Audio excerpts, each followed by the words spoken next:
Hello నమస్తే welcome to Lakshmi Pratap recipes. ఈరోజైతే నేను వంకాయ ఆలు మామిడికాయ కర్రీ ప్రిపేర్ చేస్తున్నాను.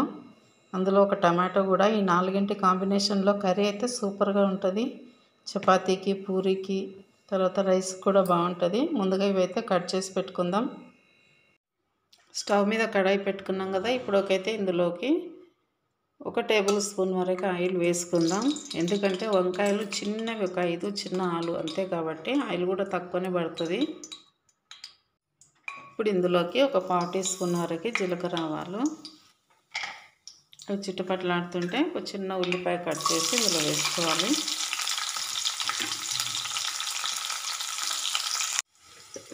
ఇప్పుడు ఇందులోకి ఒక చిటికెడు పసుపు, అట్లనే అల్లం వెల్లుల్లి కచ్చపక్క దంపుకున్నది.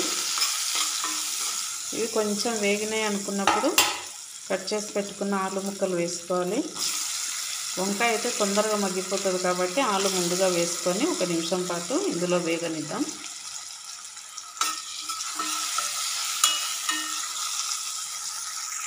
ఇప్పుడు ఆలు కొంచెం మగ్గిపోయింది కదా. కట్ చేసి పెట్టుకున్న వంకాయ ముక్కలు కూడా వేసుకుందాం. వేసుకొని ఒకసారి ఇట్లా కలుపుకుందాం.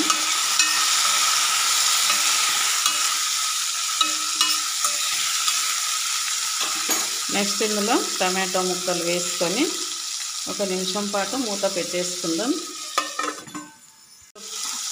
మామిడికాయల ముక్కలు కూడా వేసుకుందాం. వేసుకున్న తర్వాత ఇందులోకి తగినంత ఉప్పు వేసుకుందాం. ఉప్పు వేసి 1 నిమిషం పాటు అలాగే ఉండనిద్దాం. ఇది ఒకసారి ఇట్లా కలిపేసుకొని ఇందులోకి ఒక 1/2 గ్లాస్ వాటర్ వేసుకొని ఉడికించుకుందాం. కారం అయితే నేను ఇప్పుడే వేయటం లేదు.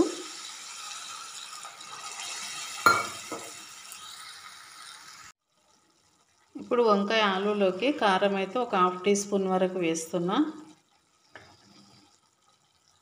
ఒకసారి ఇట్లా కలుపుకొని మూత పెట్టుకొని తర్వాత ఇందులోకి కొద్దిగా ఎండు కొబ్బరి తురిమి వేసుకోవాలి. లేదన్నా మిక్సీ అయినా పట్టుకోవచ్చు. ఎక్కువైతే కాదు, కొంచెం వేస్తున్నా నేను, టేస్ట్ బాగుంటుందని.